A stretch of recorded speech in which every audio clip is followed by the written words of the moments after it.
All right, well, I would like to welcome everyone to our Imagine Nashua session tonight to talk tonight about Amherst Street and then about Daniel Webster College. Of course, we welcome as much community participation as we can get.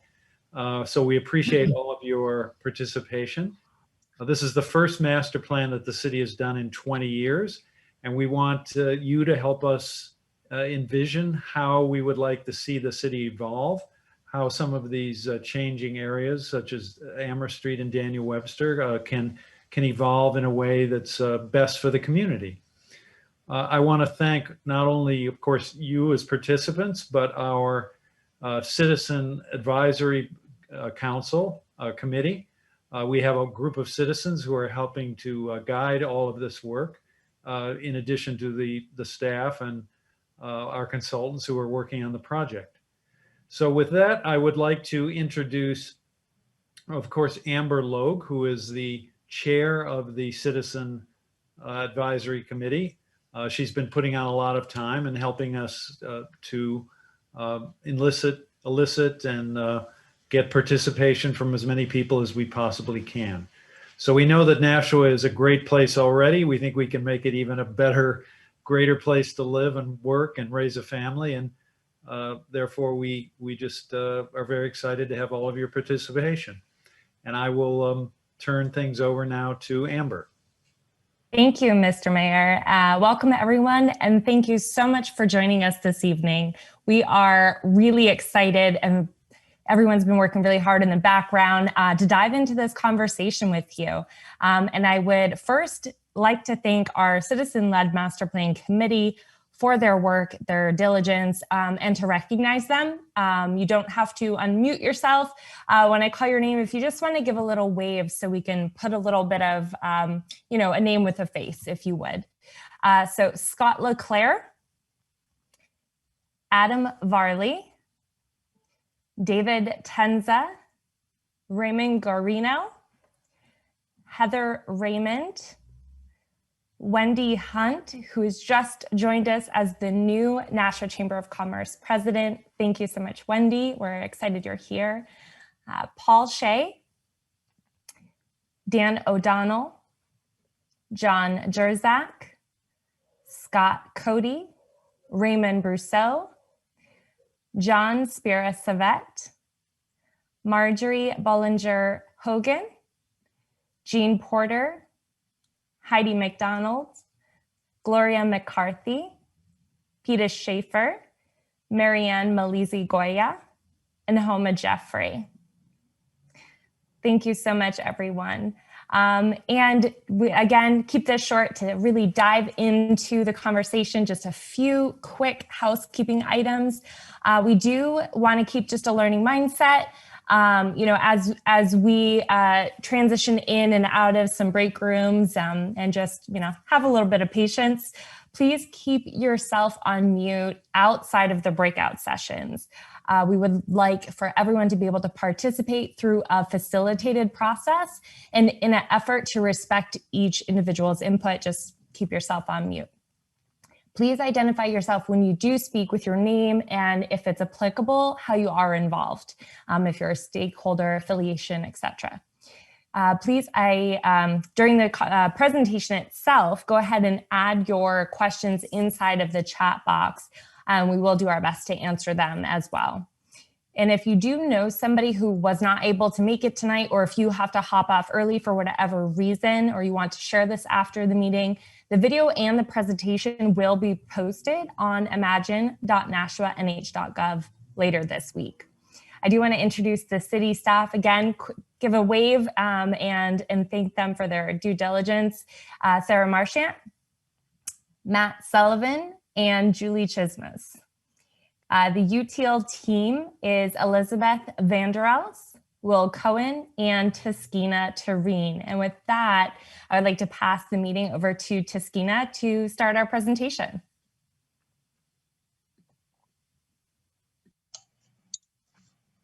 Thanks, Amber. Hi, everyone. Welcome to the Imagine Nashua Scenarios and Recommendations Workshop. This is an important, and we also like to think it's the most exciting stage in the master planning process. It gives us all an opportunity to come together collectively and discuss potential future redevelopment visions across various parts of the city, as well as prioritize strategies and actions and how to realize these visions over time. So we have a lot to go through tonight, so bear with us. I know it's the end of the day, but I will start by giving a quick overview of where we are in the master planning process, as well as a recap of the planning framework that leads up to our activity tonight. Our focus of the discussion will be reviewing preliminary land use and design strategies, specifically for the Amherst Street corridor and the Daniel Webster corridor. Each of these sites will get ample time in breakout sessions to discuss. I also want to add that we won't just end the meeting tonight, so we'll stay on if you have outstanding questions. We will reconvene as a larger group between the two sessions. So keep in mind there will be some shifting around, as Amber said. And also I want to add that this presentation is on the website for anyone who wants to view it at their own pace. So where are we in the Imagine Nashua process? We are very much in the plan development phase. We spent the beginning of the year and most of last fall and the winter focused on visioning and analyzing existing conditions, as well as crafting draft goals for each of the plan topic areas together. So now we're in, like I said, the most important and fun part of the planning process, where we're going to go into deep dive thinking about future growth and redevelopment in the city and brainstorm actions for how we're going to get there. Of course, we have to keep in mind that this is an iterative process, and it's one that necessitates critical conversation to reach consensus. So tonight we'll be working together to discuss and collaborate on this process through some scenario planning options. And if you're not familiar with that term, I will describe it later in this presentation. This phase will also be going well into May, as we continue to get feedback from all of you and refine strategies and recommendations that will eventually be incorporated into a draft plan early in the summer. So a brief recap of the planning framework, so we have a better understanding of how everything we've been doing fits into this larger Imagine Nashua planning process. We've shared overarching principles: equity, resilience, and climate protection, which are lenses through which this plan will be implemented and evaluated. But we've also listened to everyone, all of you, and understand that the overall vision also embodies several important other community values, including the Nashua is a diverse, inclusive, and connected community. And so we've updated the vision statement to capture these values, which you can view on the website at your own time. The next element of the plan are the plan topics, which are essentially the building blocks of the master planning process. A reminder that each of these elements don't work in silos. So land use, housing, economic development, mobility, open space, arts and culture are all interdependent, but they're also guided by our values and principles throughout the plan. Like I mentioned, we spent the beginning of this year drafting goals for each of these plan topics. These are citizen-centered aspirations and outcomes that we want to achieve over time. Some examples include achieving development balance and improving multimodal transportation throughout the city. And now we're at the stage where we can start to provide actions and recommendations for how to advance these goals. And tonight's scenario planning and land use strategy activity is one step towards creating consensus around these strategies and actions for making important decisions throughout the city. So I'm going to go straight into these land use and design strategies. So there are 6 different areas that the planning team have been focusing on as potential redevelopment sites. These include 2 major corridors, the Amherst Street corridor and the Daniel Webster corridor, the abandoned Daniel Webster College site, Northeastern Boulevard, Broad Street, and the East Hollis Street area. For each of these areas, we have thematic approaches and central goals to future redevelopment, accompanied by more specific strategies and recommendations. So for instance, Amherst Street and Daniel Webster corridor, it's really about retrofitting these corridors for future mixed use, as well as improving mobility. And then for the Daniel Webster College site, it's foremost about creating consensus over what is the best use for redeveloping the site. For Northeastern Boulevard, as well as for Broad Street, it's really about creating identity and improving its current character, so through urban design. So whether this is thinking about the future of industrial in Northeastern Boulevard or the future of commercial on Broad Street. And lastly, for East Hollis area, it's really about building cohesive and active, vibrant mixed-use districts. So really thinking about placemaking, connectivity, and improved urban design. For the purposes of both keeping time and having a more focused, robust discussion tonight, we will not be going through the strategies for all these areas, but instead we will be focusing on the Amherst Street corridor and the Daniel Webster College site as case studies for scenario planning discussion. And this is not to take away from any importance from the other sites. The strategies and recommendations for all these other areas will be posted on the website this week. So you have time, like it's a lot of information to go through. So you'll have time to look through it at your own pace, review and comment. So we will be gathering all this feedback in the next few weeks. So to begin, I'll give a brief overview of current conditions and overarching goals for both the Amherst Street corridor and the Daniel Webster College site. And then I'll turn it over to Tim Love, who will be giving more elaborate description of concepts that we've created for scenario planning discussion purposes. So some quick points about the corridor without spending too much time. You're all probably very familiar with the corridor already. This is a heavily trafficked road, and it's as thus it's very auto-oriented in nature. And as it continues to develop and turn over time, there's no clear identity or organization of the site. So for instance, there's anticipated residential development coming up in the north near the pond, where there's already some existing industrial nature to the north of the corridor. Towards the south near the airport, there's some anticipated mixed-use development, and then scattered throughout the corridor, there's also industrial parcels and other small retail. So right now it's a very auto-oriented corridor with some disorganization of exact identity of what it wants to be. So these are the questions that we want to discuss and talk about in our breakout sessions. That what is the future identity of this corridor? What does it want to become? And also, what is the future of what we want to see in Nashua in terms of job creation and where we want to be going. So the major goals for the Amherst Street corridor, and we'll be going into this in further detail in the breakout sessions, and Tim Love will also talk about this in further detail. But the main goals for the Amherst Street corridor include thinking through a wider range of commercial uses. And this is also in considering the future of retail itself, the future of industry, and what kind of jobs do we want to see in the city. It's about repositioning the corridor as a mobility-oriented corridor. So not just one focused on cars, but also focused on creating a safe and friendly environment for bikes, pedestrians, current public transit, future public transit, as well as thinking of ways to improve access management and traffic calming where needed. Of course, in order for this to happen, you need to create destinations and a place of where people want to go. So another goal for this corridor is to think about integrating landscaping, placemaking, and beautifying it. This includes thinking of active commercial fronts, greater and more clear facade and signage guidelines to give a sense of place to the corridor, more than just a throughway and a place where people actually want to frequent. The next site that we'll be focusing on today will be the Daniel Webster College site. There are several conditions and constraints to think about as we discuss this site, and there's many opportunities tonight. The obvious ones being it's located right next to the airport, so there are issues of noise and what kind of use is best suited to be neighbors with airport functions. It is also surrounded by existing residential neighborhoods, so we want to think about what use also complements that. The current street network isn't the best right now to think about how to access the site. The existing college buildings were built for a smaller college site, so they're not ideal for retrofitting and will incur financial costs. So we have to think about whether that's the best option for the site. Then there's also existing fields that we want to think about.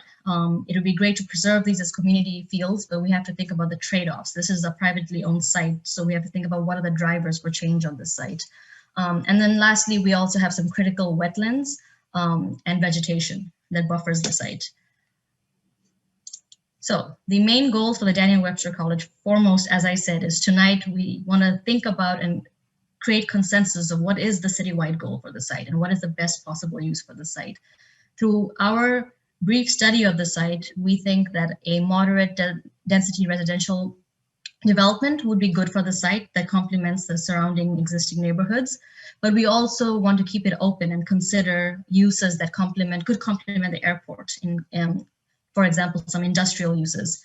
And lastly, we do want to think actively about how to create how to transform these public fields into something the community can celebrate as a sense of place.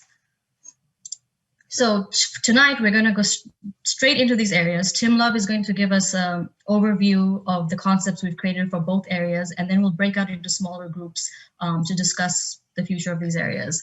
But before that, I just want to give a brief introduction to what scenario planning is and why it's helpful. So scenario planning helps us envision different ways the city might change and guide decisions. So today we're showing you options for the future of Amherst Street Corridor and options for the future of Daniel Webster College. These are options, these are platforms for discussion, they're not decisions. So what scenario planning does, it helps us assess what the current regulations allow us to build. And that's how we created these options. It proposes alternatives so we can have a conversation about what the trade-offs are between them. It allows us to assess these differences and think about what is the right scale of change. And it helps us guide decision-making. It supports decision-making. As I said, it's not a decision in itself. So what we show tonight are not decisions, they're not recommendations, they're not the future, they're options for the future. And we want your feedback and discussion with you to discuss what is the best uses for these areas. With that said, I will turn it over to Tim. Thanks, everybody. My name is Tim Love. I work with Taskina, Will, and Elizabeth on the consulting team. And I'm going to go through the Amherst Street corridor scenario first. Next, please. So to tee this up, what we thought would be useful to do would be to draw a kind of typical condition of the Amherst Street corridor so that it looks like the corridor that you know, but it's not any specific place along the corridor. And so what you see here is both smaller shopping centers along the corridor that tends to be, as part of the kind of history of the corridor, kind of the older retail development, big box retail that's pushed back further from Amherst Street, and then commercial buildings too, each of which having their own parking lot. And so that's a kind of simulacrum, a kind of base condition that we use to start to think about the corridor. Next. It's also important to realize that on the northeast side of the corridor, there are actually residential developments that aren't too far from the corridor too. So those that don't live near the corridor may not realize that there's proximity to some residential neighborhoods that are pretty close by. And these are just some photographs of the condition with arrows pointing to the different conditions to give you a sense of both the kind of scale of the spaces that we're talking about. It really grew up as an auto-dominant corridor because of its proximity to both people traveling into Nashua from the north and west, but also because of the proximity to the interchange on Route 3. And so a lot of the development is really from the last couple of decades and really focused on cars maneuvering through the district. Now, the issue with that is as the corridor has gotten built out and the number of curb cuts has increased, some of you might have experienced that Amherst Street, especially when you get closer to Route 3, doesn't work as well as it used to, because as cars are deciding about which curb cut to pull into, to go to the different businesses and the different stores along the corridor, there's been a proliferation of curb cuts and some recent efforts by the city to control that with traffic lights. A curb cut is that access point from an arterial road onto a private property, that access point where people turn in. Next.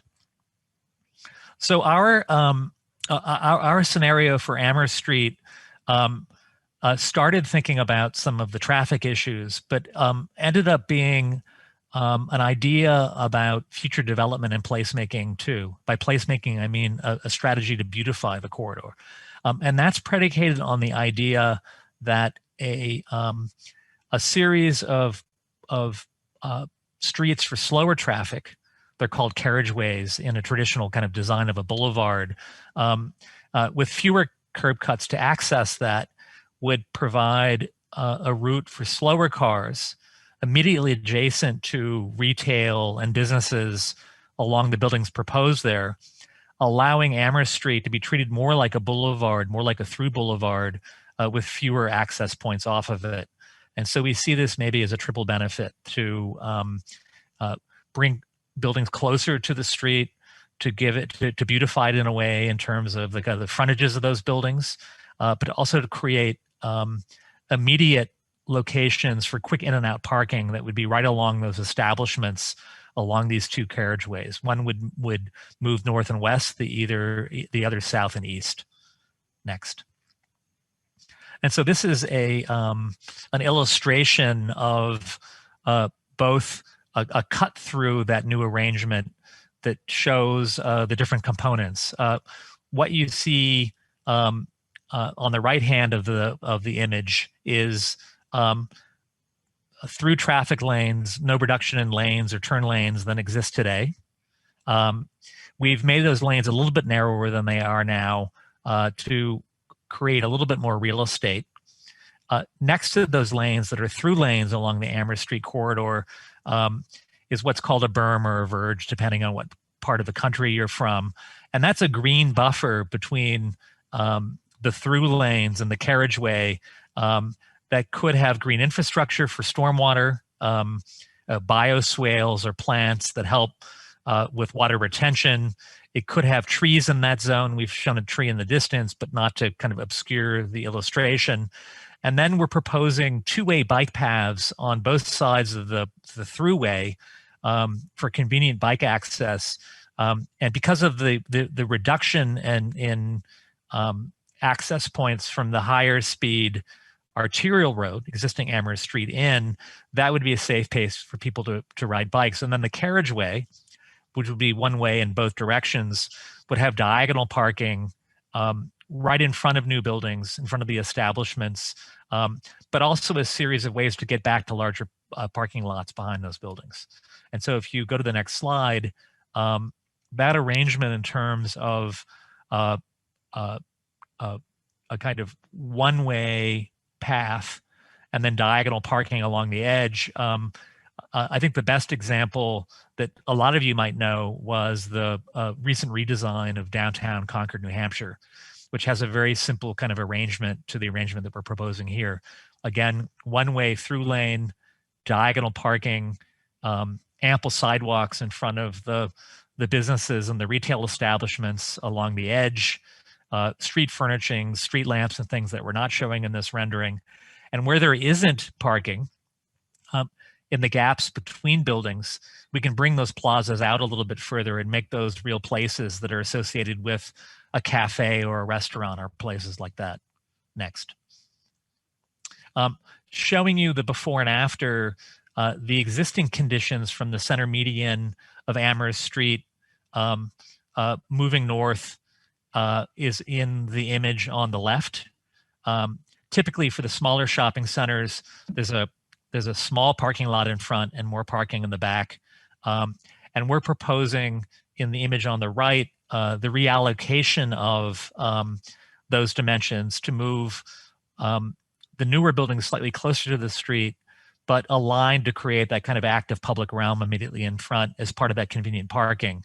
And you'll see in that image on the right, it's the case in a lot of shopping areas. You look for parking immediately in front, and if there isn't, you park behind and you walk through those kind of connecting plazas to get back out to the entrances, or establishments might have an entrance on the larger parking lot size too. So we've got, for those that want to dive in during the breakout session, the actual allocation of dimensions, at least in this first proposal. Next. So this again is pulled back out so you can see the impact of that over time. You can see that that this arrangement creates places that nearby residents can walk or bike to, in addition to driving to. They become kind of neighborhood destinations, a kind of village center for people that live along the edge of the corridor. But it also allows people, even shopping at a big box store, to maybe park once and then shop at a couple of places. You might go to the big box store and then walk through the parking lot out to one of these plazas and go to a cafe or a restaurant or one of the other shops that are along these new carriageways. So we see it as a dynamic situation that really complements and doesn't compete with the existing uses that are there. And I think also it's interesting. This started out as thinking about some of the emerging traffic issues, but it ended up being a strategy to make the corridor over time as memorable as other parts of the city. Often planners aren't invited to think about commercial corridors because that's where the kind of real estate market does what it does, but we're excited about this concept and we're looking forward to talking to you about it. Next. So these are some questions that will just be guiding questions for the breakout rooms. I think we'll start with these, the facilitators, but we'll take the conversations wherever you want them. And so that everybody knows there'll be both a facilitator at each breakout room and also a note taker so that we're capturing all the information you provide. We'll also be recording those too, so that we're sure that we don't miss anything. So I think with that, unless Amber, there's other guideposts you want to give, I think we're ready to go to the first breakout room. I think we're ready. I want to remind everybody that when time is up, we're going to go back to the full group where I'm going to discuss the scenarios for Daniel Webster College. So be patient and we'll see you soon.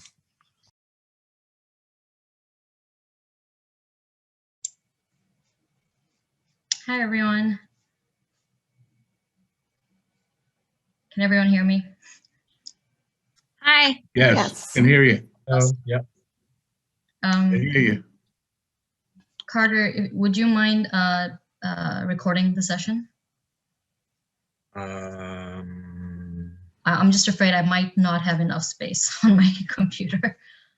May need a little help with that. It should be right. I can record it. Oh, you can record it? Okay, great. Okay, then Andrea can record it. Oh, wait, I need to ask the host permission. Let's see. Okay, I'll share my screen for now, but the record button is right at the bottom.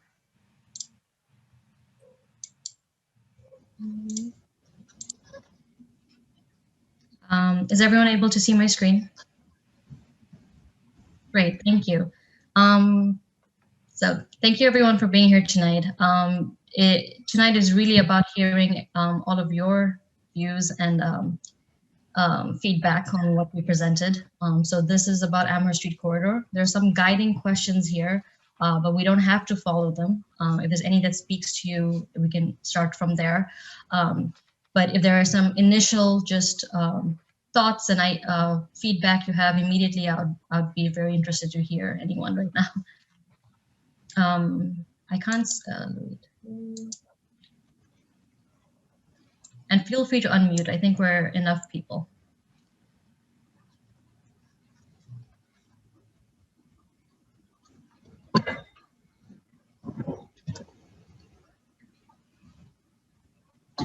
I mean, I'd be happy to offer the thought that as you drew on to Concord in downtown Concord, I think Concord's a very inviting, downtown Concord is a very inviting place, vibrant, a lot of great small businesses, retail, restaurants, as well as professional services.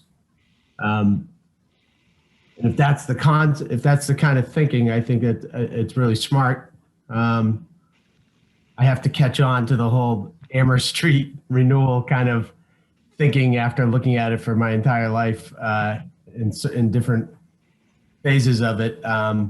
This would be very exciting. I think it'd cost a lot of money, which is obviously the issue with anything, but it's a cool dream, that's for sure. Yeah, I have to echo that because I'm up and down that corridor all the time. And I never really thought it could be reimagined, right? So I'm looking at this concept saying, wow, you could really do that with that area. And who's owning that land that's right up against the street to say, yeah, I can now add commercial space or residential space to what already is there. Mm-hmm. My office is actually on that corridor. I work for Better Homes and Gardens, the Masiello group. So, you know, it's lovely by the pond area, and it's like you could take that whole that concept, because it's lovely to walk around there, but it's that one tiny little spot, you know, and if you could replicate that feeling, given that the city's going to continue to grow, we need more residential space, and that's an interesting area to add that to. Yeah, in a 10-year plan, I think that makes a lot of sense to have those sorts of criteria in place for that area. I've lived in Nashua since 1973, when that whole road had very little on it, and watched it develop over the years. I guess my biggest question on all this is, there are many businesses that have all the parking out front and nothing in back along the way, or they're backed up by those side roads with more stuff on the back of that isn't a part of them. Take, for instance, Market Basket, all their parking's in front. And then there's some businesses that are practically on the road, like in the parking lot of Market Basket is, what is it, Chick-fil-A? I've never been there, but, you know, has all of this been presented to the people who actually own all this land and gotten their input on it and what they think? Because I think in theory, this is wonderful. And I love what they did to downtown Concord too, but that's a downtown, very small section that I believe the city already had ownership of a lot of the sidewalks and everything else, where I don't know what, you know, is this all theoretical? And if it's not, has it already been presented to all the property owners out there, and what do they think of this? Because I think it would be great, and I'm not sure that personally I would love to see down by Bridge Street and other places in the city itself to be developed first, because we have a very small city compared to many of the others in New Hampshire. Like, we are smaller than Dover, we're smaller than Portsmouth, we're even smaller than Rochester, and we have a very small downtown. And developing the size of our downtown, especially with some of the new residential areas going in there, to me, seems to be of a higher priority than taking a place that basically, you know, is, people go there for a reason. They go to shop and they leave. And yes, there is a nice little area around the pond there. But other than that, I don't know. That's what my biggest question is what do the property owners out there, what do they think of all this, and have they even been contacted?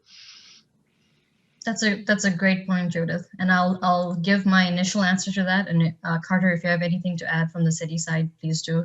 But the first part is correct. Whatever this is for Amherst Street is a long-term vision. It is not something in the short term, definitely.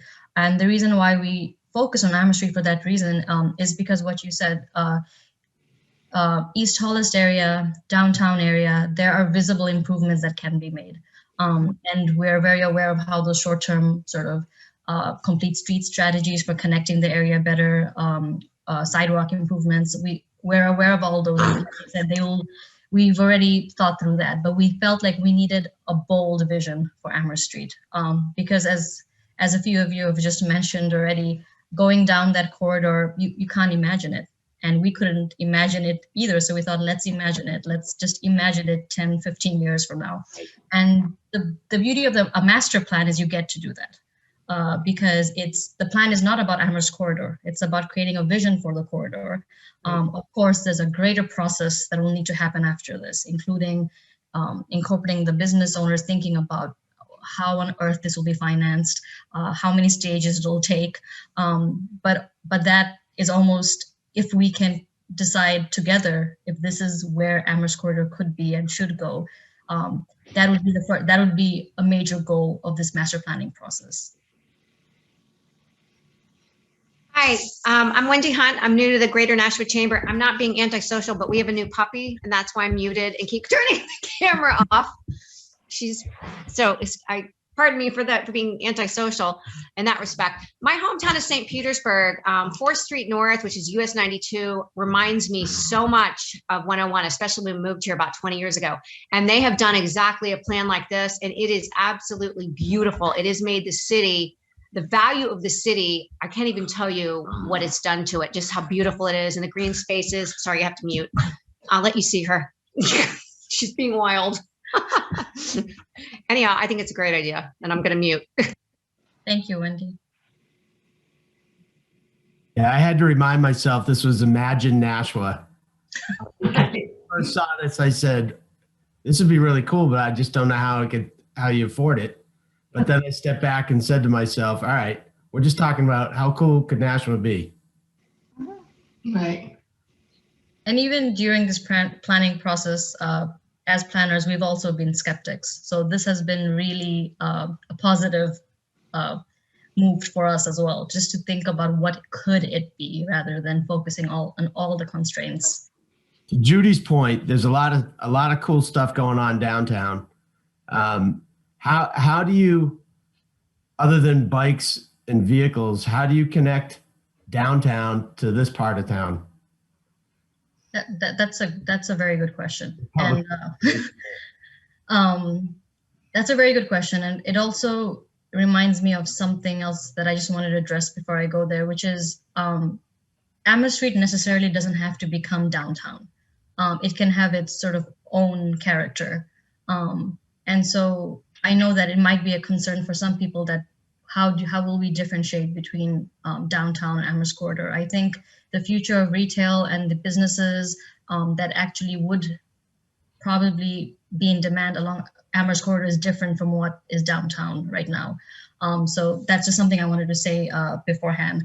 But other than connecting the two areas, that's a whole larger mobility question that we have to address in the master plan.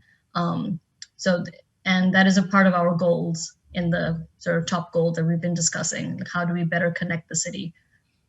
And I think with the advancement perhaps of train, yeah, it's pretty important to connect all parts of the city to Right. perhaps that part of Nashua over on Crown Hill.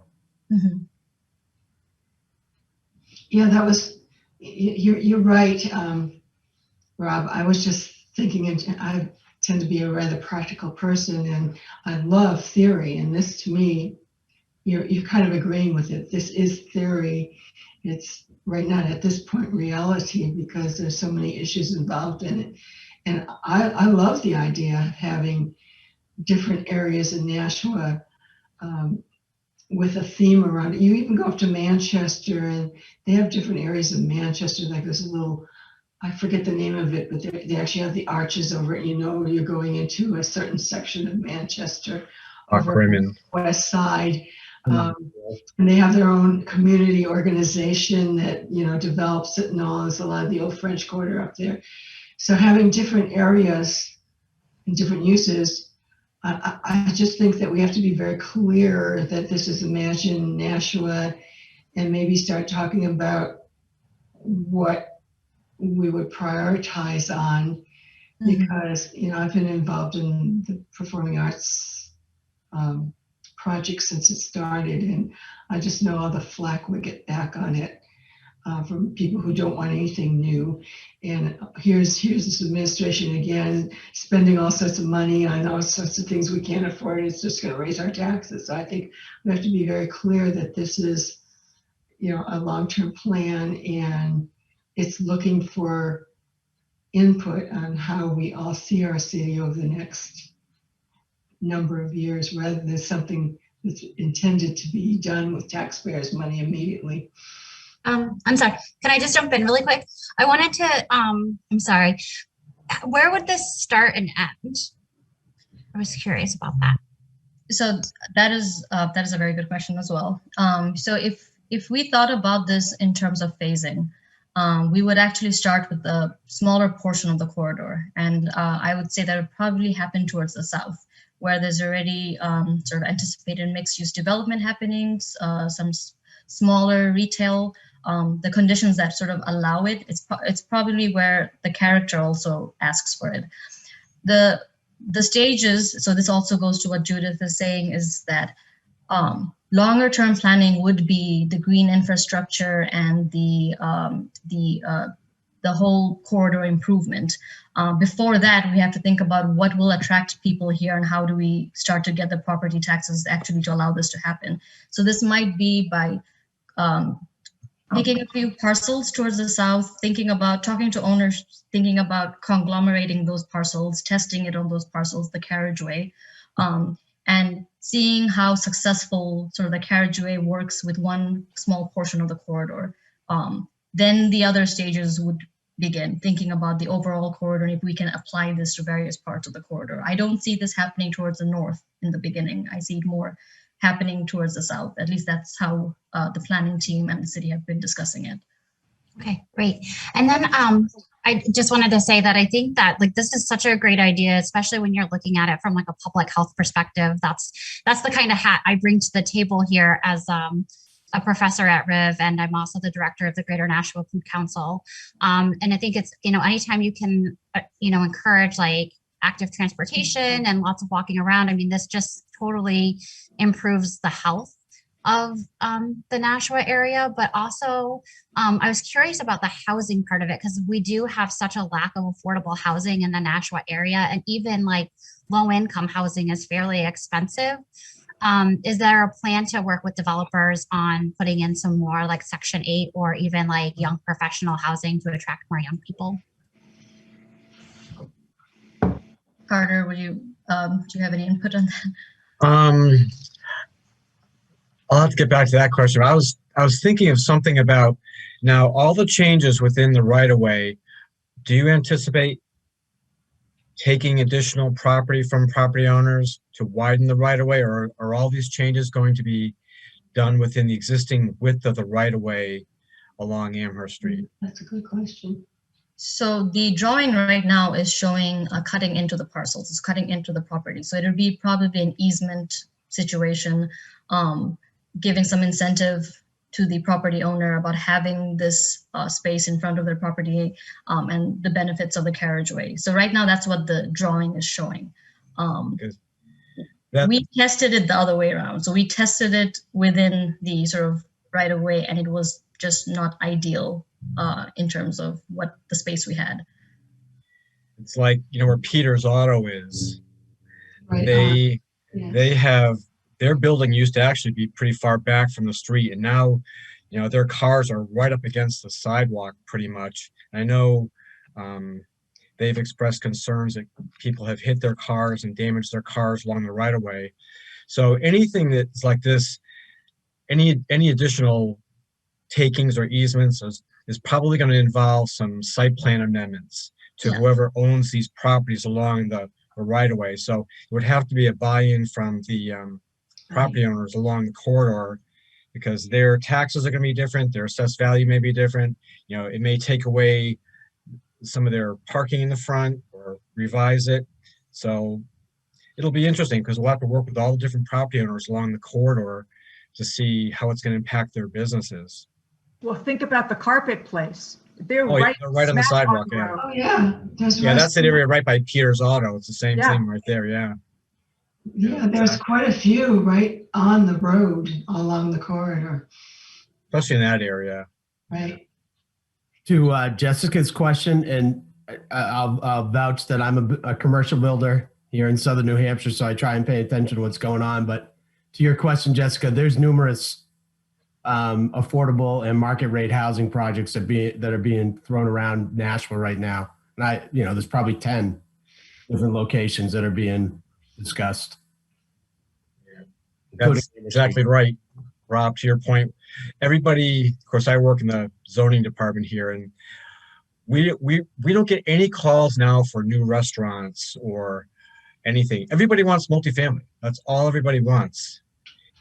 Of course, you see it with the School Street flats that is proposed in the downtown area with 150 units in the Now Henry known as Hanger the- building. Now known as the High Street Flats, just for High Street flats, yeah. But that site and the Bronstein Apartments has a large expansion proposed, and there's quite a bit of multifamily that we see now. And we just kind of were talking around the office the other day that we're wondering if there's going to be so much multifamily in the downtown and possibly along the Amherst Street corridors. What's going to happen to the restaurants and like the cool little shops like you see in Concord or Portsmouth or something like that. Anyway. Is there something in the 2 years out that's coming up that's new development there that could start to factor in some of these ideas so that people could actually see that, even if it's only a tiny little piece, right? Once you have something, it's easier for people to see and build on it. Right now along Amherst Street, we've got a gas station with a convenience store that's proposed for the Hybrid Center by Blackstone Drive, right across from Round Pond. And there is a plan for 18 multifamily units right in back of that site. Where the college was, or is, or was, I guess, on Amherst Street by Round Pond, that's supposed to be slated for retail use, but they received approval about a year ago, and they haven't come in with any permits or anything, so we're not sure what's going on with that site. Of course, I'm sure everybody knows about the Cumberland Farms. It's proposed for the country tavern. Beautiful restaurant becoming Cumberland, yeah. Those are about the only 3 sites that we have right now that I can think of off the top of my head that are on Amherst Street. I think there's a little those are all more, under construction. yeah, there's more in the master planning phases. I think that people are just doing this, but on their own properties right now. And I think, Carter, people are really along Amherst Street don't know whether to invest in multifamily or warehouse distribution. Right, because that's all everybody wants now is multifamily. No one's coming in our office asking about space for like a coffee shop or a little restaurant or sandwich shop, little boutique. Everybody wants multifamily. Yeah. Maybe that's just a sign of the times with the COVID and the high cost of housing, but that's a whole nother discussion. But that only adds kind of fuel to making it a more attractive place to be with these types of attributes. Right. Maybe, Carter, the city has to lean a little bit. I'm not saying institute any kind of litigation or anything, but lean a bit to these developers who want multifamily and try and get them to think about 25% of that being some type of mixed use. So at grade, at street level, it's more of retail business type of at grade with multi up above. Yeah, we would love that. We'd love to see some more mixed use, especially in the downtown.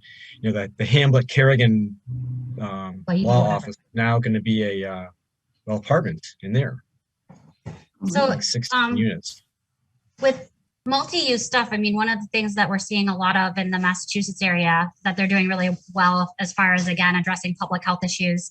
Some of their like bottom stores are more than just like coffee shops and stuff like that. They're, healthy food stores, and then they'll have like a dentist, and they'll have a doctor's office or a chiropractor or something. So they're making it so that when people are living in areas where they might not have access to healthcare and those types of services, they're kind of built right into their building unit. So there's some retail shopping, but then there's also some services in there as well.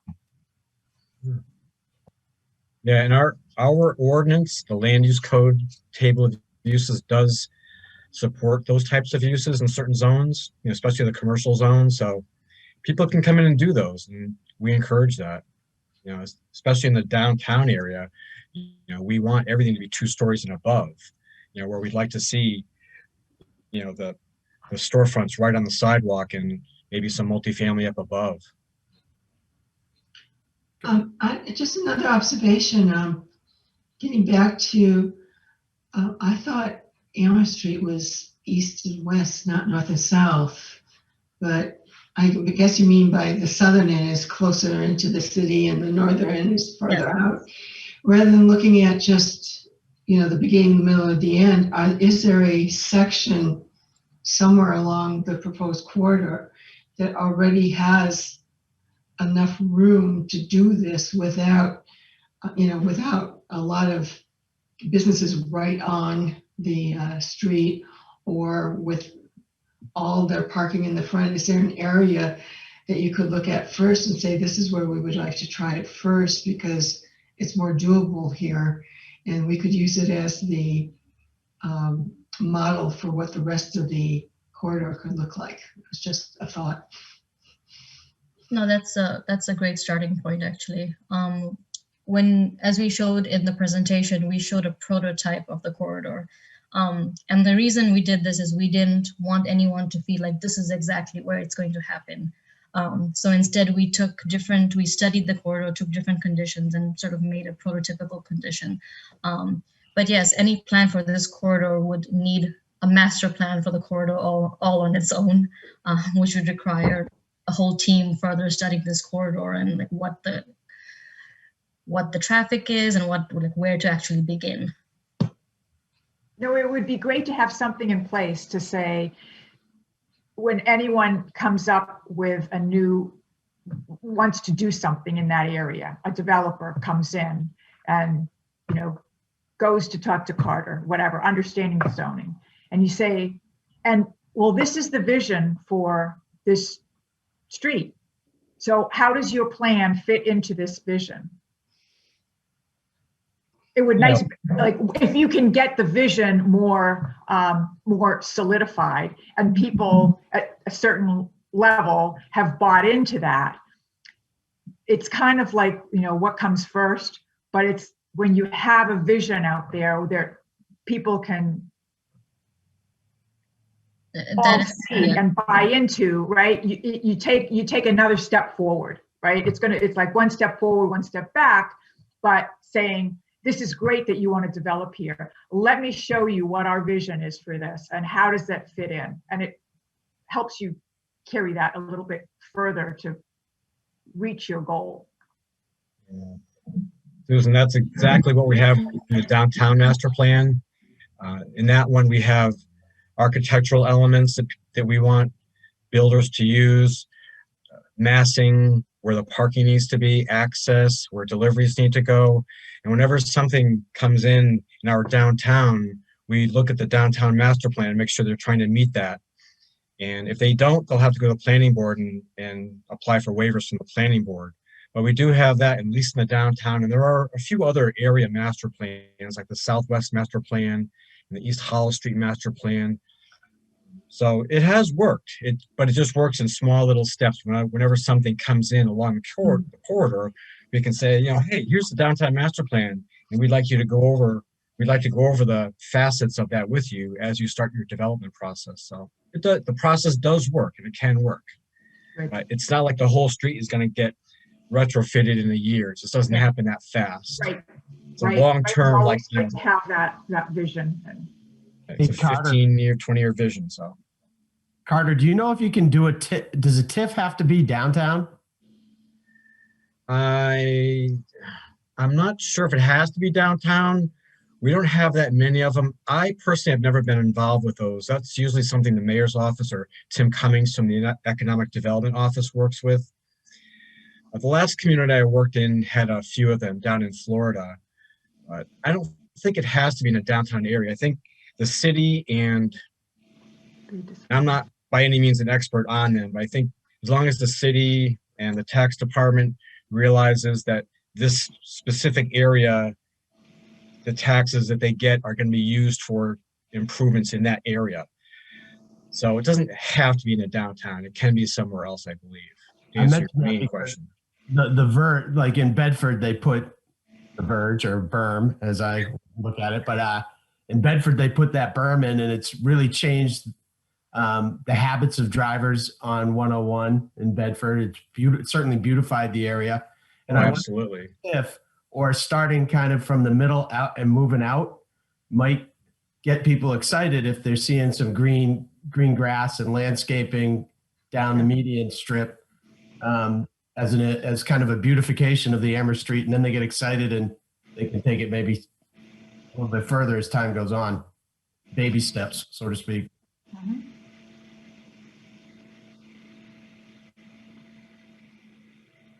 So we still have some time left. I would love to hear from others who have any thoughts or even just feedback to what we've been talking about so far. You know, I have to wonder to what extent the 300s and 400s, there's a couple of office buildings there that I believe Brady Sullivan purchased some years ago. I have to wonder to what extent those buildings are occupied.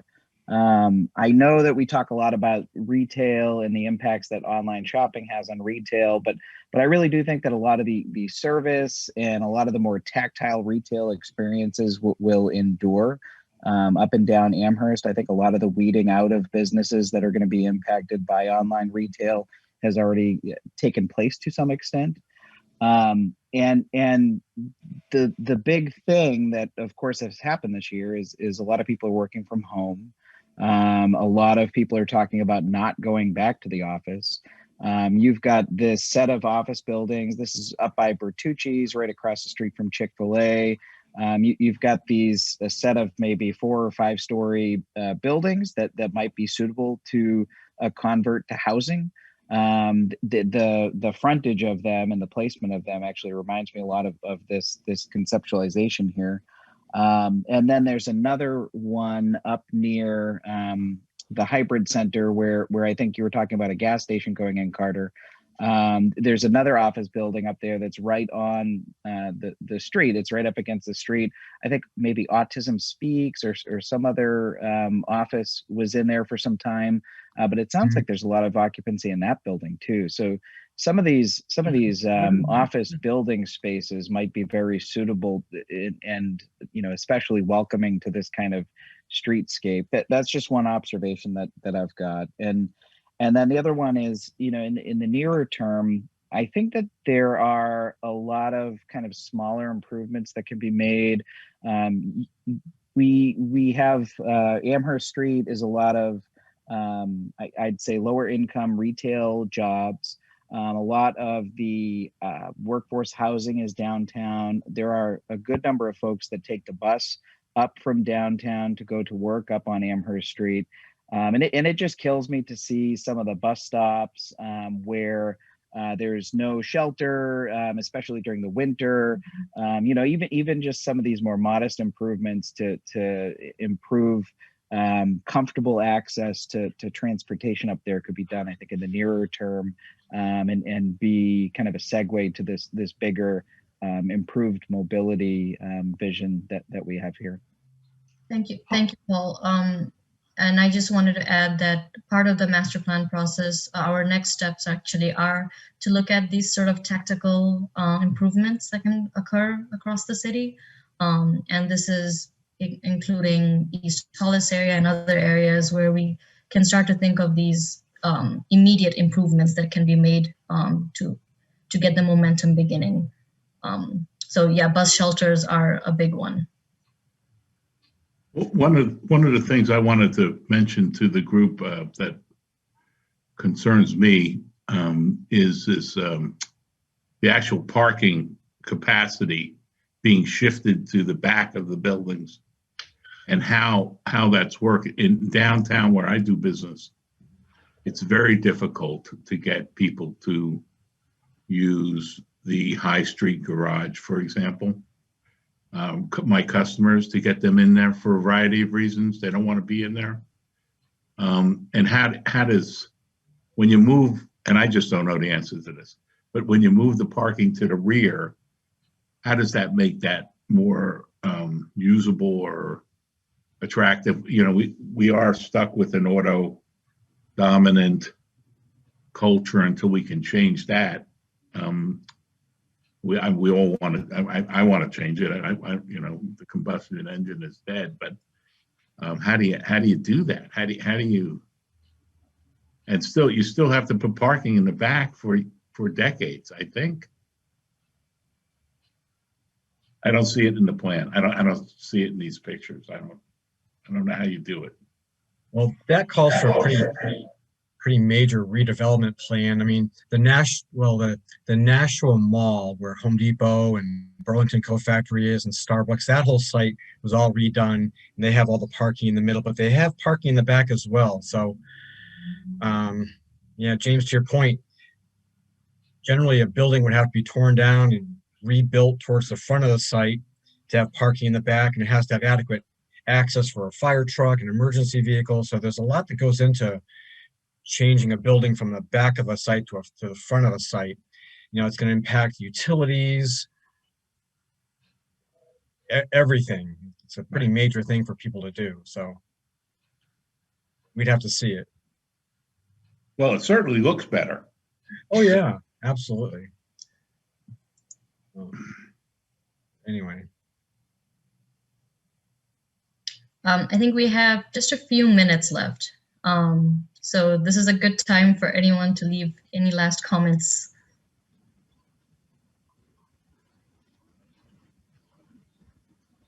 Or if there's anything you'd like to see more of or missing. I think we've talked a lot about practicalities, and everyone generally likes this concept, but is this something that could be done more, or something that you would have loved to see just in a specific area of the corridor?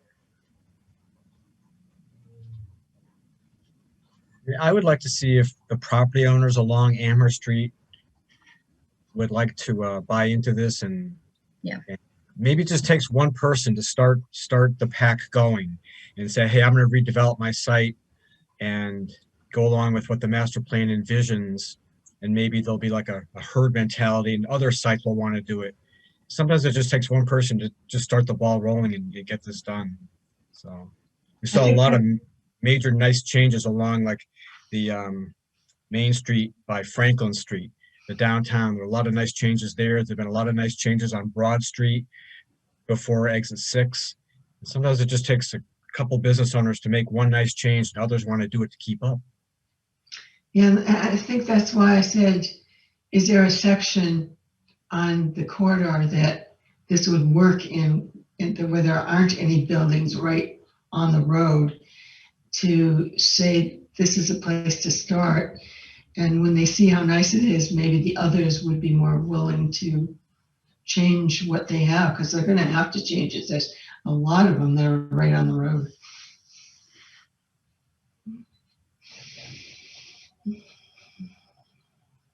Okay, we have 45 seconds left. So before we get cut off suddenly, I just want to thank everyone for their input.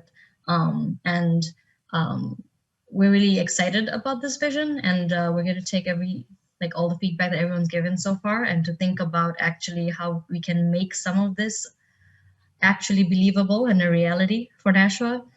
So thank you, everyone.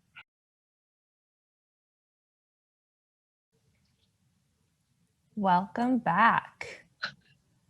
How was that? Thumbs up? Hearts? I don't know. We have all kinds of reactions here. I'm just going to try one out really quick. There we go. Nice. Perfect. Thanks, Tim. Appreciate that. So we'll be going into our next breakout room. Oh, thank you, Patty. That was nice. In a moment, and Taskina is going to take it from here. Just one quick thing I wanted to mention before we dive into this.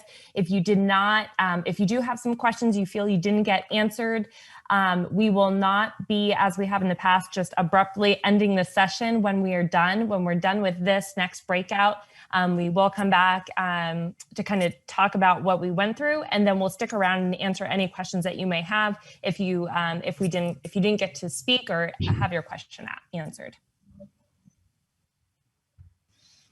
So I think I'm going to take it from here, right, Taskina? Yep, I was just going to hand it over to you. Awesome. By the way, we had a great discussion in our group, and some really excellent questions that, I'm giving away the breakout, like the reporting back, but I just wanted to thank everybody who, with Kate, joined me to talk about the last scenario. So case study number 2, Daniel Webster College. I think everybody knows where it is, and I think Taskina gave a very good overview of some of the issues we considered. Next. These are the existing conditions, and the kind of aerial view we'll be using to describe the different scenarios.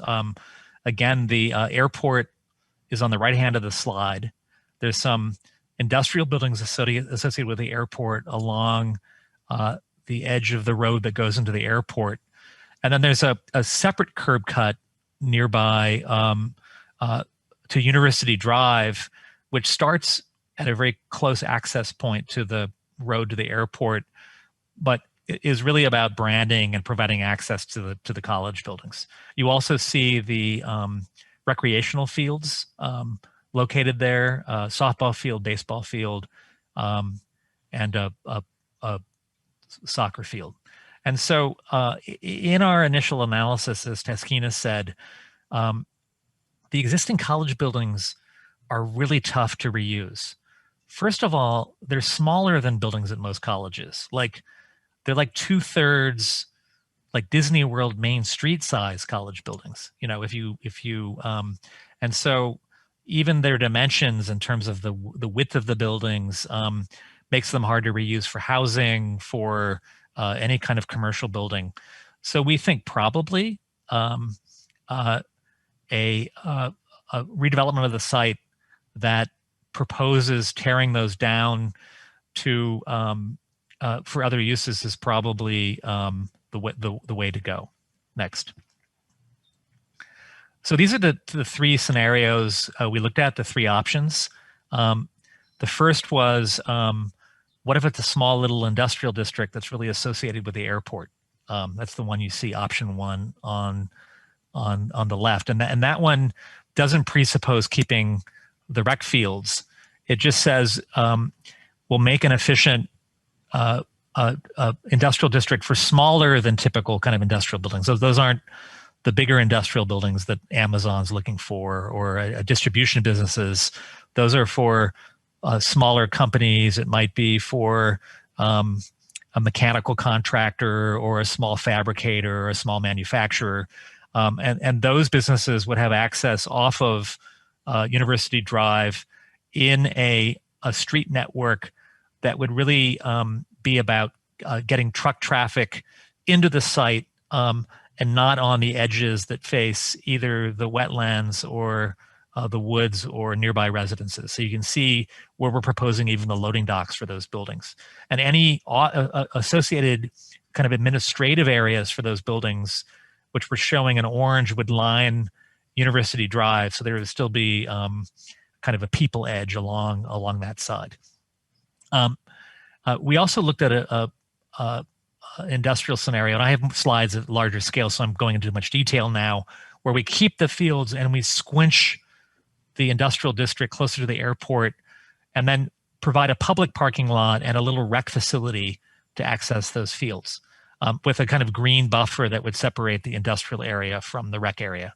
And in the last scenario, we proposed a moderate density residential community that might be townhomes or 2-family houses that create a little bit of a closer knit feel, but we think would generate enough density to make the cost of redevelopment kind of work. So if you go to the next slides, I've got bigger pictures of all of these.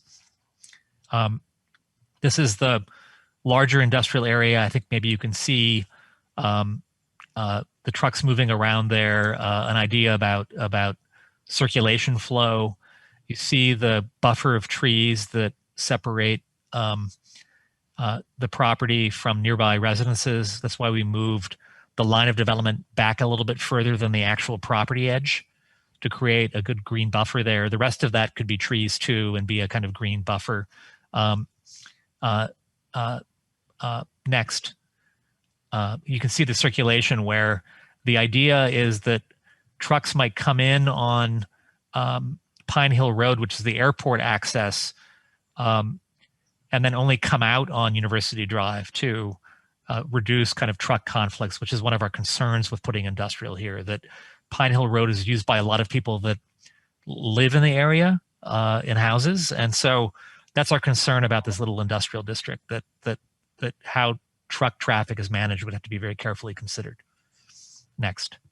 And this just shows that between the new green buffer we're proposing, the kind of woodland area in the upper part of the slide and the wetland does create a kind of natural buffer around this to kind of separate it from the uses that surround it.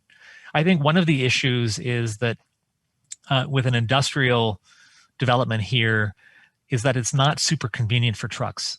They all have to drive down Pine Hill Road along residences to get to that area that we're talking about. I know that airport traffic already does that, but in the modern age of distribution and manufacturing, that might add too many trucks and have some kind of impacts on the nearby residents. Next.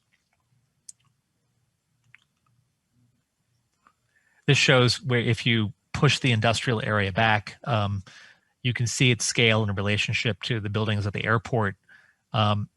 You would have trucks come in and out from the airport road and not come out on University Drive. That would be exclusively used for people accessing the rec center and the public parking lot. And of course, emergency vehicles too. I mean, this would be signed. It would be a little bit hard to regulate, but that's the way we thought we could separate the kinds of traffic while preserving those rec centers. And you can see that we also have a green buffer strategy here. It's just moved back to buffer the playing fields and the public parking lot from the industrial uses. Next. In the last option, we imagined a development of townhomes, or those could be two-family buildings that would be organized around green corridors or green fingers that would connect the habitats of the woodland with the habitat in the wetland, and that would be both a kind of restorative ecological strategy in terms of tree species and whether that would be meadow or grass between them, but would also create a kind of community amenity for groups of houses. Next. And you can see this is a recent development in Quebec, but you can see the scale and the kind of quality that we're talking about.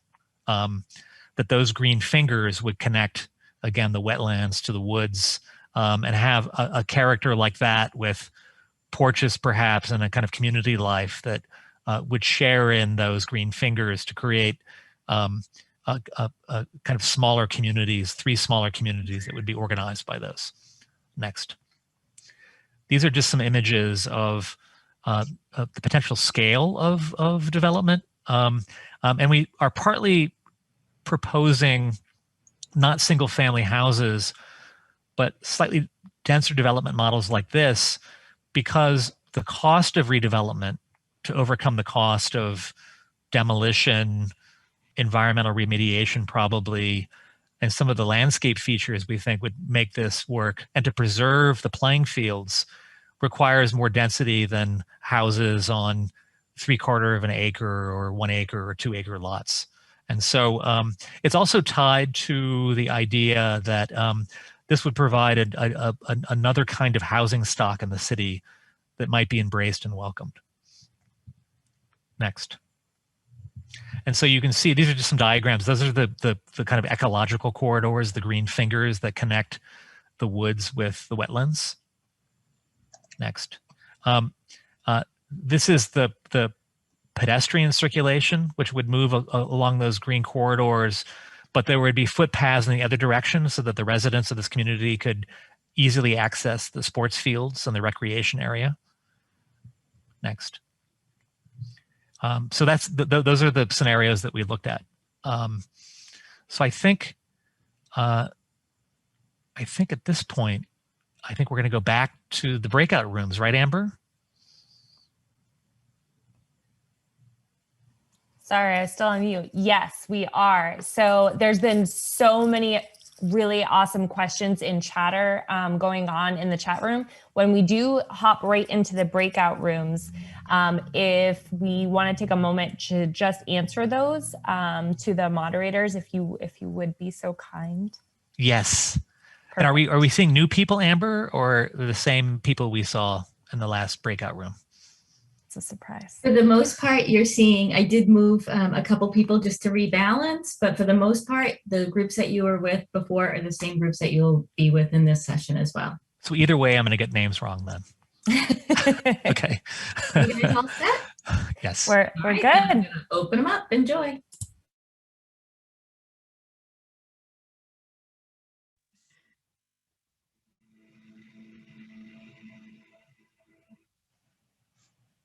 Hi again, everyone.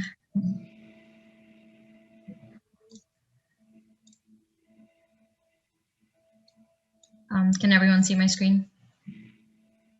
Yes. Yes. Great, thank you. So just like the last session, there are some guiding questions here, but if anyone's itching to begin a conversation, please go ahead. Susan Slane here. One question I have is, how short are we today currently with industrial space? Because I see lots of empty industrial buildings. I don't know if there's anything in what was the building 19. I don't know what's going on down there. That could be in use right now. I'm just not aware of it. In Hudson, as you know, we're losing the golf course there to 4 or 3 huge industrial spaces. So are we short? And so I have this question. A, are we short of industrial space? And that's why it would make a lot more sense to put that there, because I know for sure as a realtor, we're short on housing. So some balance there to understand where we are with industrial space requirements in the city.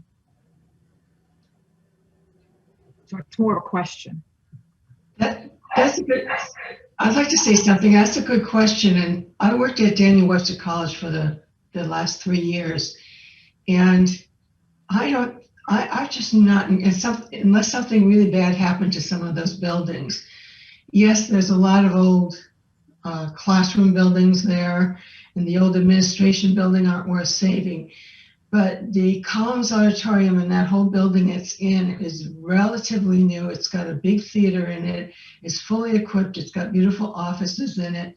The library is a beautiful building, and the main cafeteria is a really good building. The old sports hall probably isn't worth saving, but I don't think writing off the entire building structure, and unless something very terrible has happened to those buildings, they were very well constructed, beautiful buildings, and they would fit in so well for redevelopment of a residential area where you could have your own library in the place, a place to have events, a nice restaurant going into what was the cafeteria before. So I think there's a lot more that could be saved.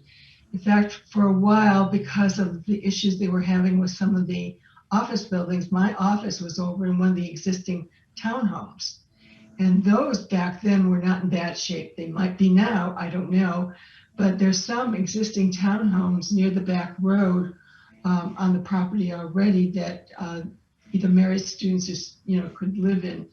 So I think redeveloping it for a really nice kind of self-contained residential community is a great repurpose of it, especially considering some of the amenities that are probably still there if you go and inspect the buildings.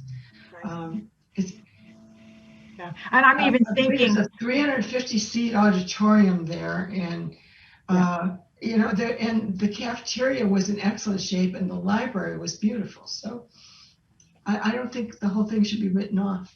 So the building where there's a stage, right, and you can have performances in, fully equipped. Right. So I mean, when my son was in the Peacock Players, we had a performance there. And they used to practice there, right? Yeah. One of it's wonderful we have that Performing Arts Center coming, but remember, that's going to be for bringing in larger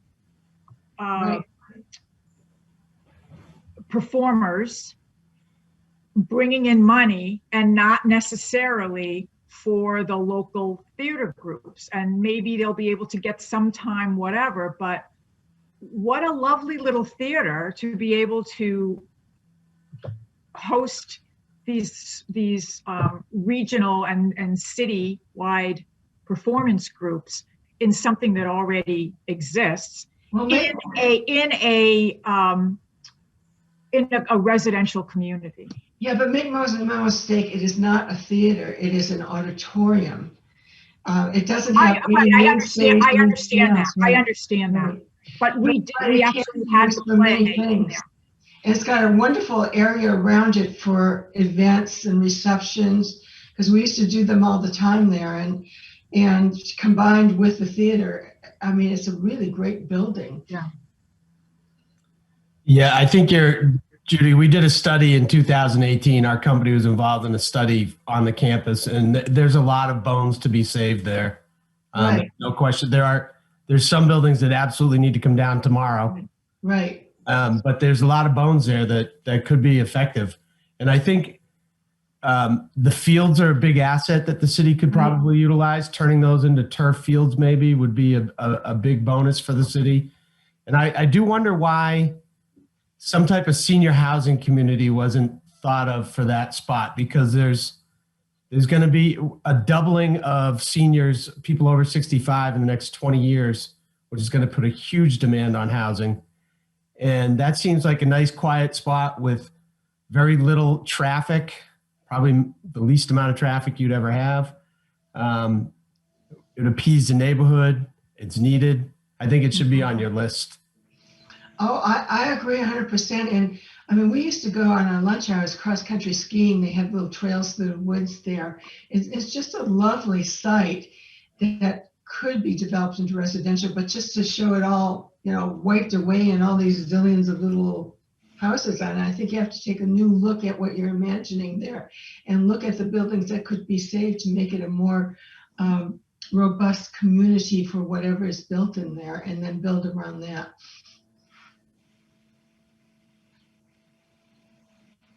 Yeah, thanks. Hi. Well, Hi, this is Jessica. I was just going to say, I really, like this as community space. Looking at it, with the industrial buildings and stuff like that, I think that could be pretty detrimental to some of the wetlands and environment around it, as well as, causing excess pollution for the homes that are in that neighborhood too.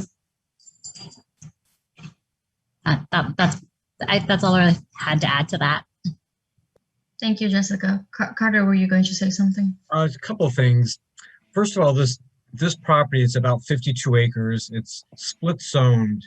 It's residentially zoned. About half is R30, which is a 30,000 square foot lot minimum size, and the other half is R9, which is a standard single family size. So any development would have to either meet the zoning district, or there'd have to be a rezoning or maybe a mixed use zone for this site. The Building 19 site was mentioned. Nothing is proposed for that site. We believe that Amazon is using that parking lot now because we see all their trucks there, and I don't want to rat them out, but I don't think there's any approval for that.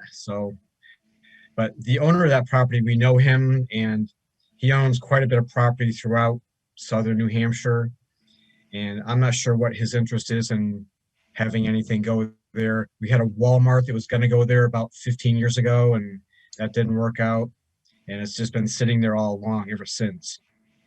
We have lost a lot of industrial land in the city that has been redeveloped into commercial, like where the Target site is on Amherst Street. That used to be the Coke plant. That was industrial land. Where Best Ford is, that used to be industrial land. There's close to 100 acres right there that has been lost. Also, down off of Spitbrook Road, there's a large development way up by some of the high-tech companies up there. Some of that property has been used for multifamily and other uses. So we've lost a lot of big blocks industrial zoned land in the city.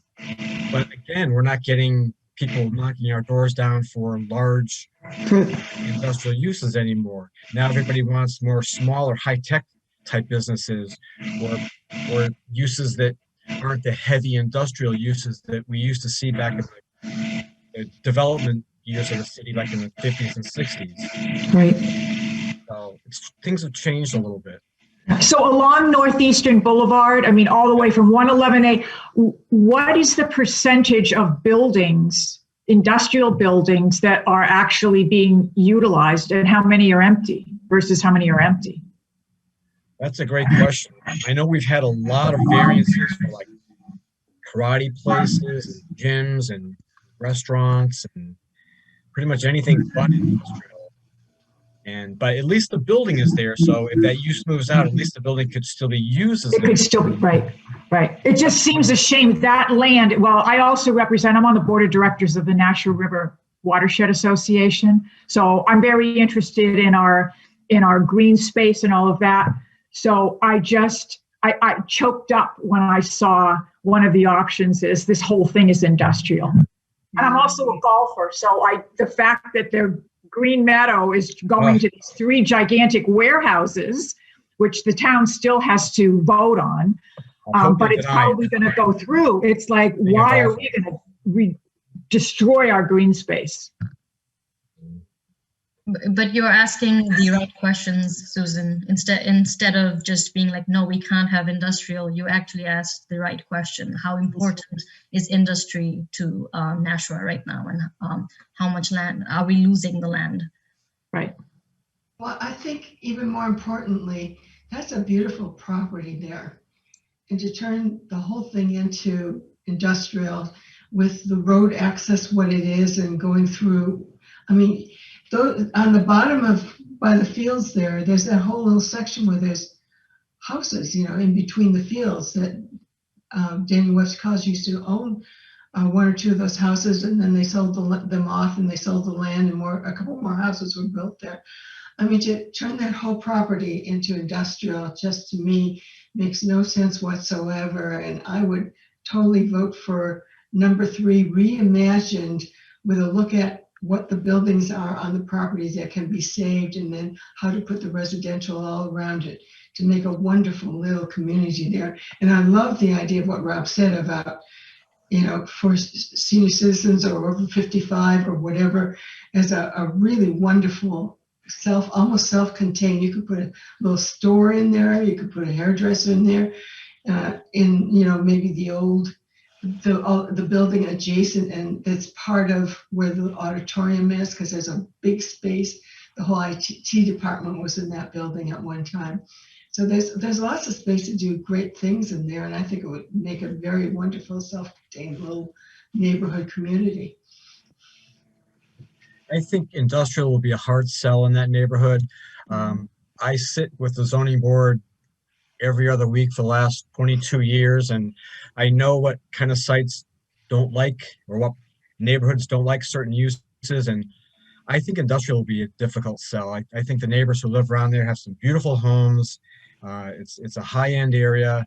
I think if industrial goes in there with heavy trucks and activity on Sharon Avenue and Pine Hill Avenue, I think that would be difficult. That street is narrow, it's windy, it's a lot of frost heaves. Can't go fast on that road. I think a housing use in that site, whatever it would be, I think would be the direction that we'd want to go in. Whether it's townhouses or elderly housing, that might be something that's more palatable for the neighborhood. Because anything would have to go before some kind of board for approval, be it the zoning board and or planning board. And you're going to get neighbors lined up out the door voicing concerns for industrial type uses or heavier uses out there, especially in that area. I mean, I know the college was busy at one point, but it's been vacant for quite some time. And I think people are used to the quiet out there. So I think a residential use would be something that would be supported in that general neighborhood.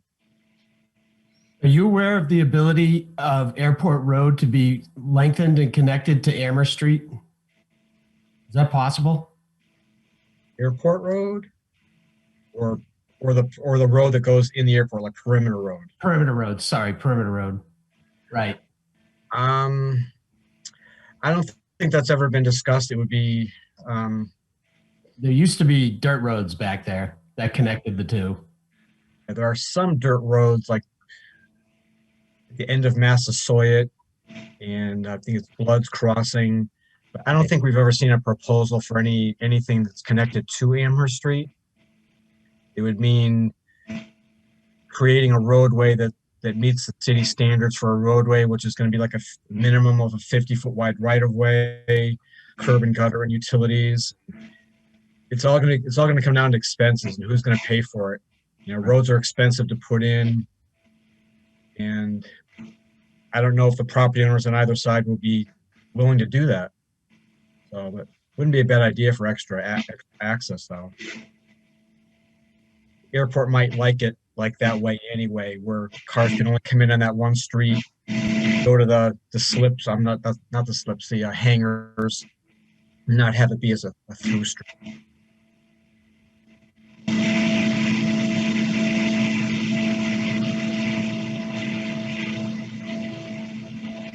Not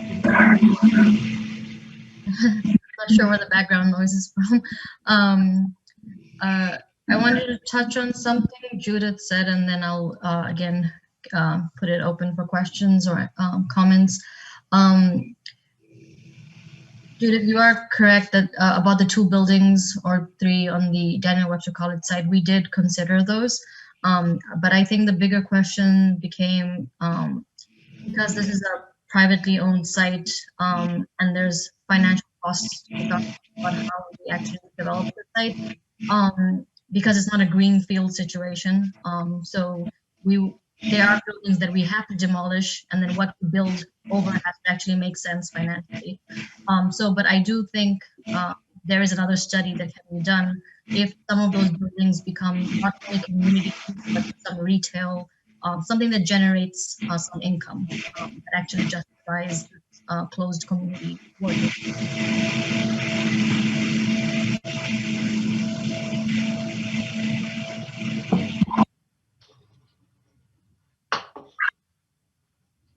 Okay, the background sounds good.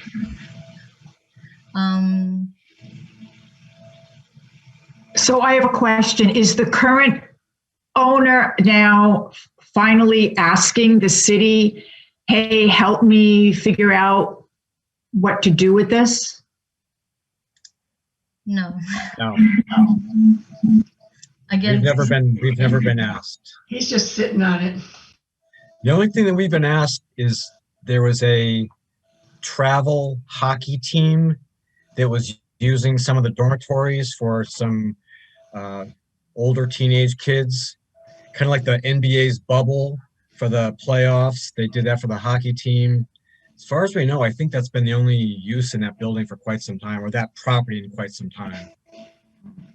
If you show him that industrial plan, he's going to think that property is worth twice as much as he thinks it is now. Yeah. Yeah, don't show him that.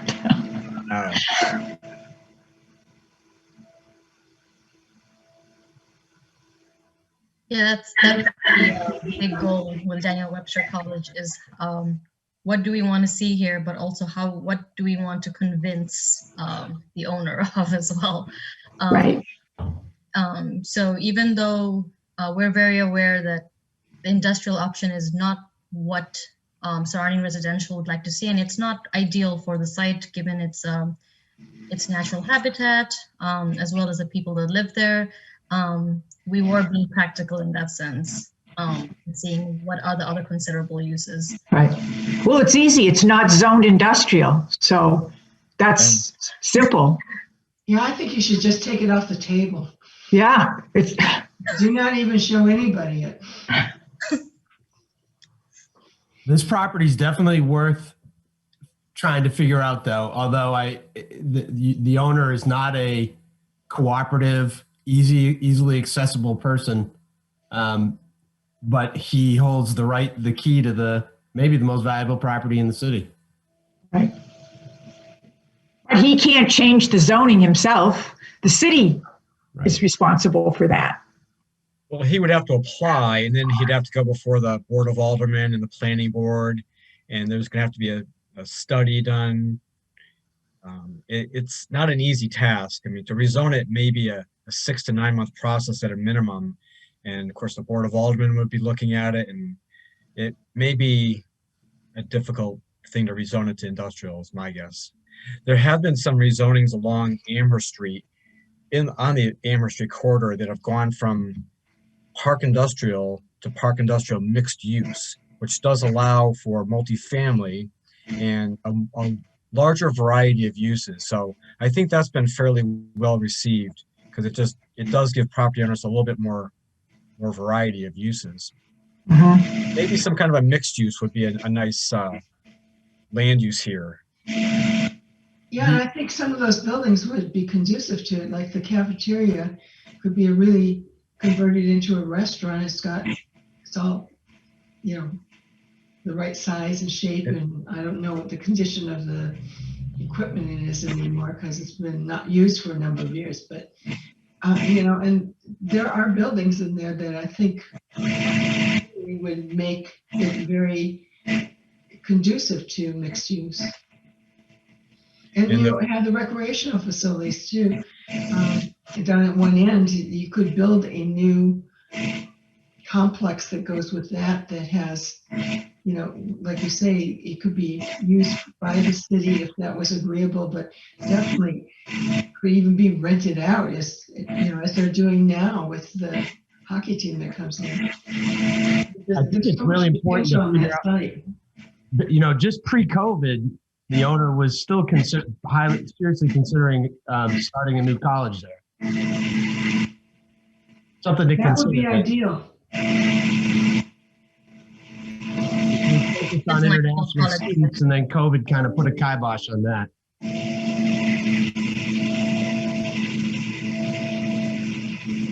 And you know, a lot of colleges are all doing online classes, online learning. There's not a lot of campus activities like we had pre-COVID, so maybe they're just not going to do anything with a college. Who knows? Like you said, Rob, they're not the most accessible people to. We've never really met with them here at all.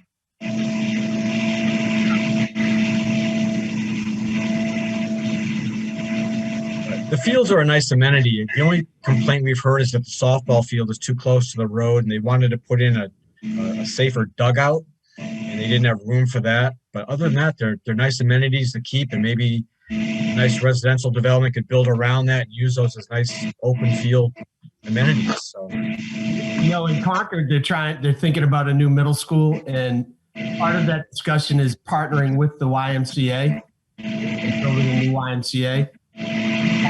Opening that discussion with the Y about how to manage that, the field side of things might be worthwhile.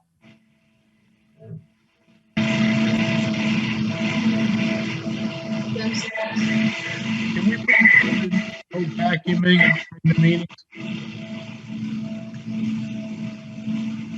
Hello? Can we put a rule in, no vacuuming during the meetings? Yeah. Okay, I'm just checking. Vacuum or a blender or something. All right, Jim, I'll stop vacuuming, Jim. If it was a blender, I would let it go. But the vacuuming, vacuuming, yeah. Too late to clean anyway. I think the part of Daniel Webster College that was part of the aviation program was sold out separately. That's over on the other side of, you know, by the airport itself, and that's no longer part of it, if I remember correctly. And somebody else is doing what's left over of that. So putting a college in there, like you say, in this day and age, is probably kind of iffy even now. And I think if it was doable, SNU would have done it when they had the opportunity. Right, exactly. Yeah. Instead of just buying off that one section that does the, you know, FAA training and all. Yeah, right. They if it made sense to open up a new campus and go online with some portion of that, they would have been the ones to figure it out. It right. They probably looked at the old dorms and said no thanks. The key for the owner was international students. bringing international students here, and that would fill up 250 spots in a campus, and all of a sudden they had a campus. But that's not going to happen. I agree with Carter. I think that's Yeah. a low percentage of happening, but it's still on the back of his mind. Yeah, and how you get it accredited and everything else, would be interesting. Like Riviere, we've had some additions to Riviere. They've continued to grow ever since I've been here, and they've beautified their campus with landscaping and rock walls and new buildings. We've seen a lot of growth with them, but this site hasn't worked out, unfortunately. If there was another use to throw out there, Carter, I would say perhaps some type of collaborative nursing school. There's such a need for nurses. You have Riviere, you have great medical facilities. I know Colby Sawyer just went into a deal with Dartmouth Hitchcock. I don't know. Maybe it's an opportunity to get St. Joe's, Riviere together and have their own nursing campus. Yeah, see if they're interested. That'd be a great use. Really would. I know there's been some small discussion too with Southern New Hampshire Medical around potential workforce housing too. Very, very low key conversations, but that's something that has been talked about and a need in the community. Thank you, Jessica. So we have 10 seconds left. So I will bid farewell right now. Again, not to cut us off shortly, but thank you, everyone. Welcome back, everybody. Do we want to do our readouts as I was each facilitator for each of the groups? Throw out there first if get us started. It's a lot of content, so I will try to be very brief. I know we're going to keep this to about 30 seconds. Overall, the group really loved the proposal for Amherst Street. The bike and pedestrian access is huge. The ability to get the smaller trips on the side corridor. The reality of how long it might take to implement was discussed a lot, but everybody, I think, overall was very supportive of that. Also, the idea of being able to better connect Perimeter Road into Amherst Street, some other side connections to alleviate some of that, the pressure on Amherst Street was appreciated. And then the other piece is for Daniel Webster College, I would say resoundingly not a lot of support for the industrial. People were interested in residential, interested in some affordable housing there, but also really interested in a way to save that theater, doing something with like artist space and residential together, a way to have some of that arts and culture entertainment space that actually we talked a lot about entertainment on Amherst Street too, a place that families can go and walk and do things. So is there a way to connect that to both the green space and the wetlands and the field space and make that kind of a larger part of the community? So there's the 30-second version. Awesome, thank you. Tim, do you want to go next? Sure. I mean, I think a lot of the comments were similar. I think also our group appreciated and in some cases was even charmed by the Amherst Street corridor concepts. I want to compliment the group for asking really good questions about things that we haven't thought about yet too. Like how do you get from one side of Amherst Street to the other if you want to connect, good insights about access from surrounding areas to get to it. I think there was a general appreciation for the fact that the vision was both about sorting out traffic, but also creating a place where people would want to go and maybe park once and shop in a couple of places. So I think that was good. We had a very interesting discussion also about Daniel Webster College. I think people came around to the idea. They liked the idea of the residential community. There was an appreciation that there was an environmental agenda that was driving some of the site layout.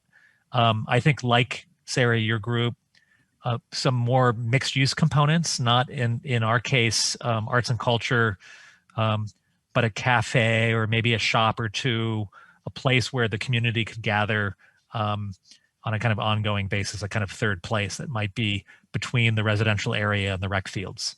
But I think in general, it was a great conversation, and Katie took furious notes. Great. Thank you, Tim. Taskina, do you want to go next? Sure.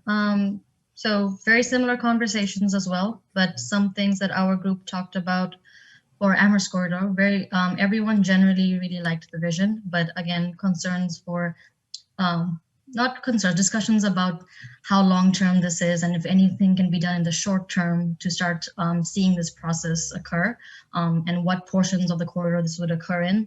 And then also if current business owners are getting involved and how we start to involve them in this process. And then for Daniel Webster College, similarly, big no to industrial, but important questions asked. How important is in industrial uses to Nashua, and how much land are we losing, or do we have enough land? So those were good conversations. And then again, also if there's any possibility of still retrofitting and reusing some of the buildings in the Daniel Webster College site, similar to what Tim said, to a restaurant or a cafe, so it can be a close-knit community, and possibility of it being a senior living community as well. And then another option given out was if it can't be another college site, could it be a nursing campus or a medical workforce campus? So those are the conversations we had. Wonderful. Thank you. Will? Just so I'm not repeating everything, much of the ground was covered, but things that were different.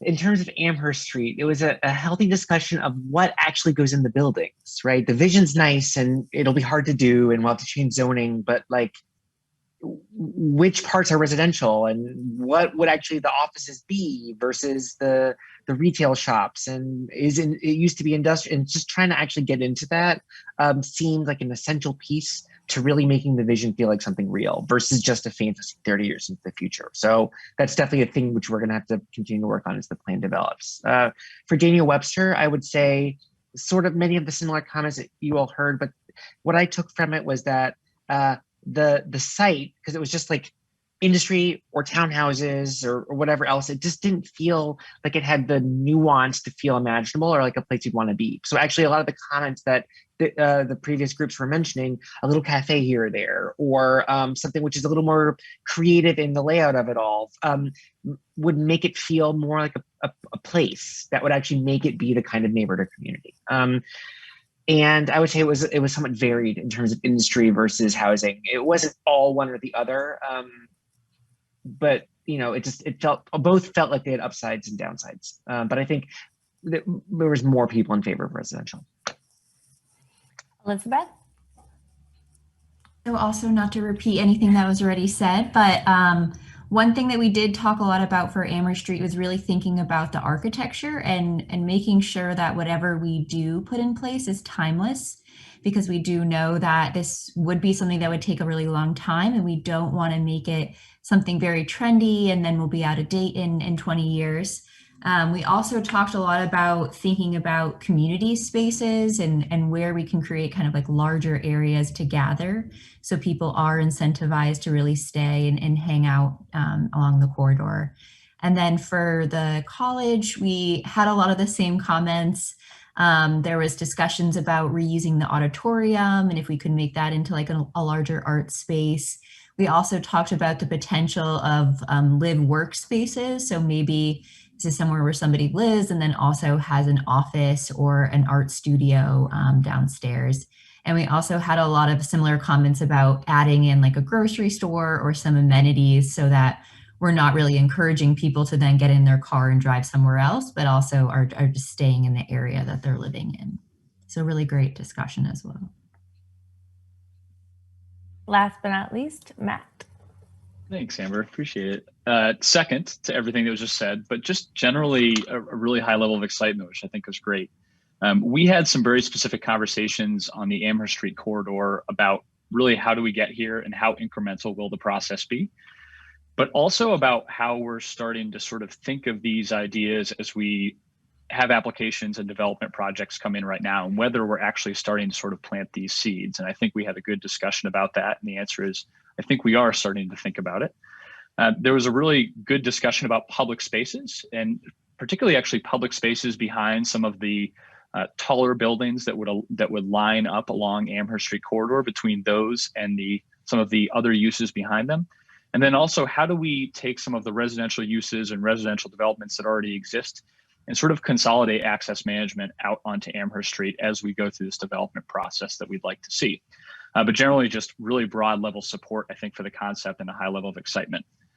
On the college, we had a really interesting conversation about indoor recreation. Bob James had brought this idea up, and he's seen a lot of demand in the work that he does.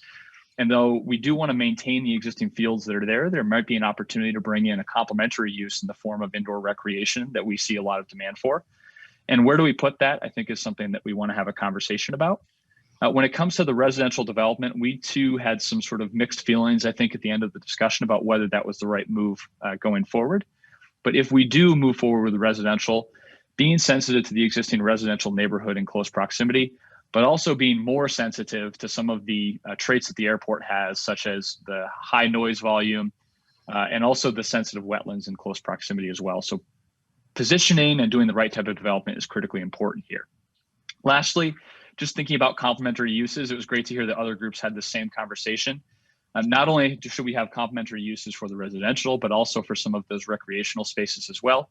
And what about the idea of sort of a development that has a lot of plane owners in it that are actually accessing the airport for that resource? It's kind of an interesting one. We don't know if there's demand, but it's something that we had a brief discussion about that might be an interesting amenity to think about moving forward. Embers, there's one last thing I should mention, if that's okay, which I didn't mention, but I see it in my notes, that the question of housing affordability came up in our conversations, both about the Amherst Street corridor and with the Daniel Webster site. And there was a very thoughtful conversation about how those policy objectives weave into some of the kind of the physical visions that we were showing tonight. And I just wanted to reassure people who ask those questions that we're not forgetting those too. Those are policy issues that intersect all of the sites that we're looking at, and other issues that came up about social services and that even impact questions about whether Daniel Webster College is private property or a non-taxable nonprofit. So those conversations weave through some of the very concrete discussions we had about the actual scenarios themselves. Awesome. Thank you, Tim. Sarah, do you have anything that you wanted to add? No, I think next steps, probably you're all wondering what those are. So this was, again, I think Taskina and Amber covered it a little bit earlier. This was the first of scenario planning, and I'm so glad that you were all here and we had some really good conversations, and you brought up a lot of questions that we haven't thought of yet, but ways we can improve. So in the beginning of this, we did show you that there's a couple of other areas of scenario planning that are incredibly important discussions still to be had. All that information is going to be posted on the website. We just didn't want to overload you before the meeting with all these other ideas. So we would love for you to check out the website, check out some of these other scenario planning ideas, and we'll be coming back to you with how we're going to review some of this stuff and what the next steps are. We will be looking for more information and having more focus groups over the next couple weeks and months ahead, but we don't have a specific next meeting date for you yet. It was kind of evaluate how this goes, what's the feedback we get, and then start incorporating this into the plan so that we can come back to you again with something that's worth your time and effort to give to us. So I just want to thank you all so much for giving 2 hours of your day at the end of a very long day, I'm sure. And for everybody who's here tonight, you really did a great job. So thank you. Absolutely, and I'll second that. As a reminder, if you missed something and you want to go back and review the slides, or you know somebody that you would like to share this with, all of this will be up on the website later this week. So just keep an eye out on that. If you have any questions, please feel free to reach out to us. If you need to hop off, you can hop off. If you want to stay on to have any specific questions or comments addressed, please feel free. Other than that, have a good night. And if you want to stick around, stick around.